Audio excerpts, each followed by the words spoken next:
Your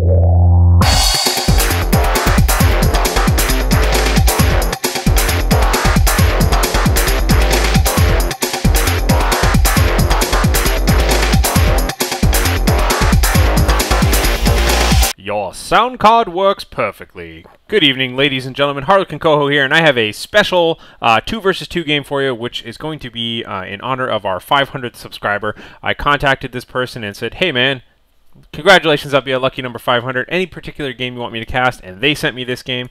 So let's move right along here. So on the left-hand side, we have allies, and on the right-hand side, we have access. Ooh, big surprise there. No, just kidding. So anyhow, we have Kosh Kais, who's going to be, I'm sorry, I cannot pronounce names at all today, but he's an infantry commander. To his south, we have Amat, who's going to be a an airborne commander, and I did randomize starting position, so he happens to be the view that I'm looking at. Over here on the right, we've got Platoon 9619, who's going to be our Blitzkrieg commander, and just above him, we have the Toonsmith, who is also going to be a Blitzkrieg commander. So we'll just take a look and see what's going on in the mini-map here. You can see a lot of Pioneers already taking off for the Toonsmith, and in the meantime, we do have a little bit of Engineers coming out here as well. So it's worth noting that looks like Kosh, I'm just going to call him Kosh, one for a weapon support center first, and we have a barracks first for our air commander.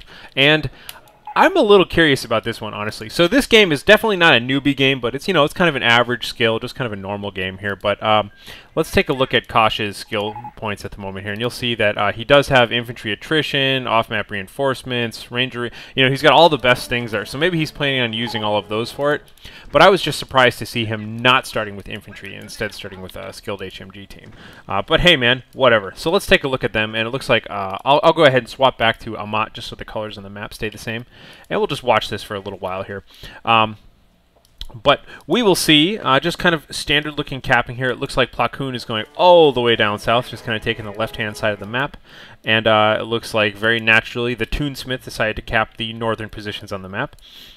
And I will swap over to Platoon just for a sec so we get just a feel for what the Blitzkrieg commanders have. We can see four abilities of pop here: infantry pillage, flares, rocket barrage, and heavy armor support. All pretty good ones there. Not going to comment too much on the abilities here because it is 2v2 and there's a ton of stuff going on here. And once again, we have infantry pillage, rocket barrage, heavy armor support, and stormtroopers. So, you know, a good smattering of normal abilities there.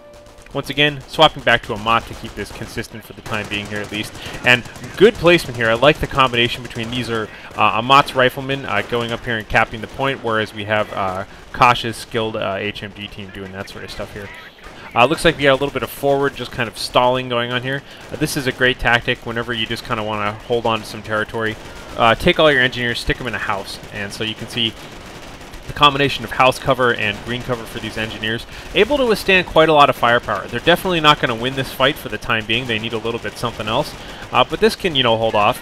Eventually, yes, one man goes down, and it looks like he's going to have to... No, he's not even going to retreat. He's actually just going to go back into the house here and just kind of fight it off here. So Platoon is using just fine green cover and just kind of laying the fire into this building. And that's really all you can do unless you have grenades or something. We'll see he has level 1 accomplished Volksgrenadiers who are out here fighting, so they don't have anything special at the moment. And Construction Pioneers getting backed up. And no! Skilled HMG team, what are you doing? You guys are crazy! Oh, taking a casualty running in here. I would have just set those guys up right here and let them open fire. But he did charge them into the building. And it looks like, I'm going to angle the camera a little bit here, it looks like you can see that Browning sticking out the front window, looking for targets, not finding any, and Platoon very, very intelligently moving his troops around to the other side of the building here. And we'll have to see, I'm rotating around to see this firefight in action here. Oh, there we go. Okay, so the Browning just sticks itself out the other window now and is firing like crazy. Okay, that's enough rotation for the time being. And it looks like, unfortunately, what with all of this kind of surprise firepower and the backup by the assault chief, Platoon is going to have to retreat.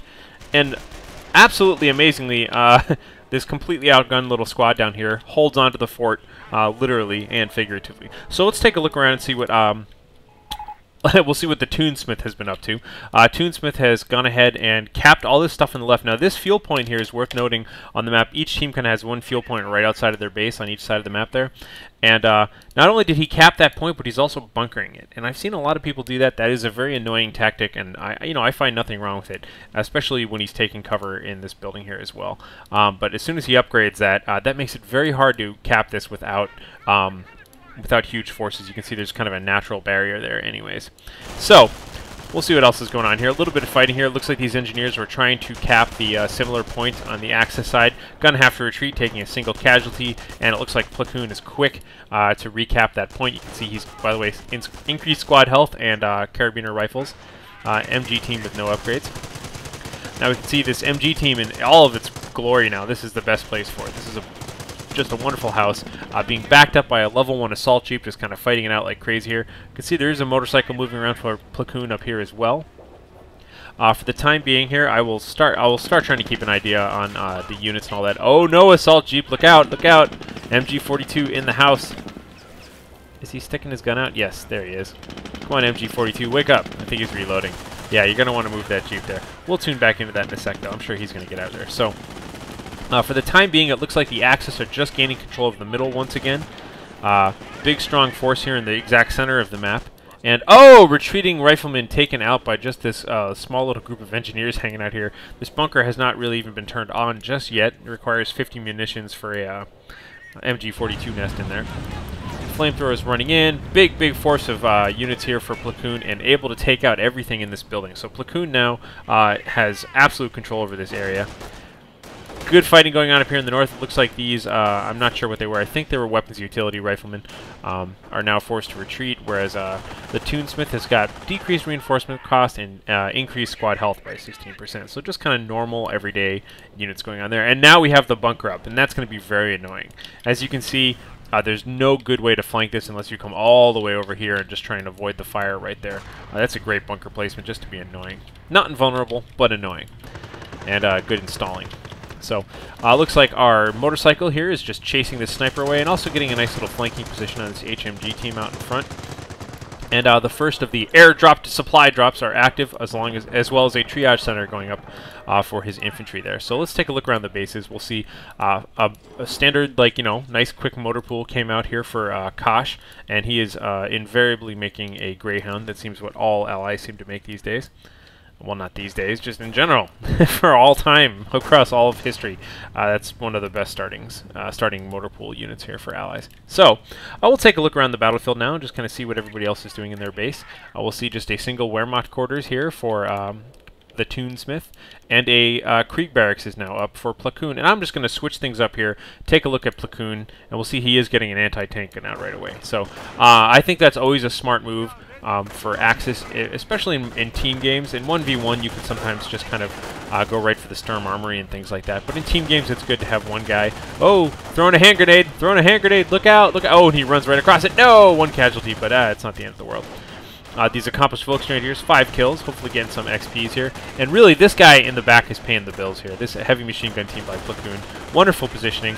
They even have a flare going up here, just kind of illuminating this whole area. Oh, and a sniper goes down, too, just from incidental fire. Everybody out here has exposed armor. They have zero cover because of that flare, but unfortunately some of these friendly troops are a little bit too far up as well. You can see this squad is spread out over this wide area here. And looks like he got a single Panzerfaust off into the front of that Greyhound, so that's looking pretty good there.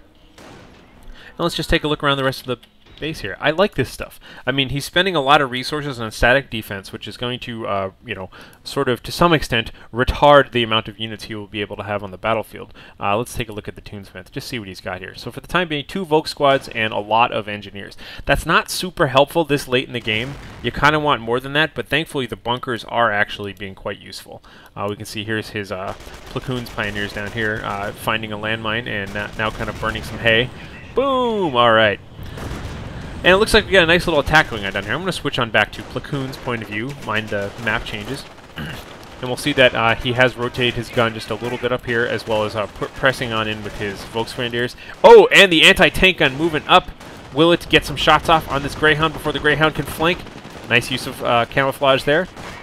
Looks like he took one nice little side shot and a Panzerfaust into the, you know, double shots there. Oh, main gun destroyed from a second round from this anti-tank gun. Trying its best to kind of flank around. I really don't think he expected an anti-tank gun there that soon.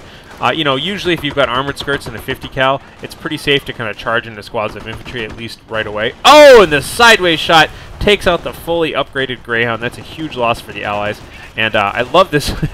I love this motorcycle here. I think it was just chasing this this sniper back here. But look at the effect that it has on the front. It totally disrupts the front. People are all firing at that motorcycle now, and it buys all these guys in the back time to reposition and do what they want. I think little runs like that are not necessarily suicide runs, but just, you know, kind of normal, you know, normal distractionary techniques are pretty cool there. So dominating control for the Axis forces at this point in time. And now we really have to look and see, and by the way, just as a side note here, I really hate seeing this. This is 3 engineers manning a machine gun. You almost always want to use infantry to man machine guns because you get the infantry back.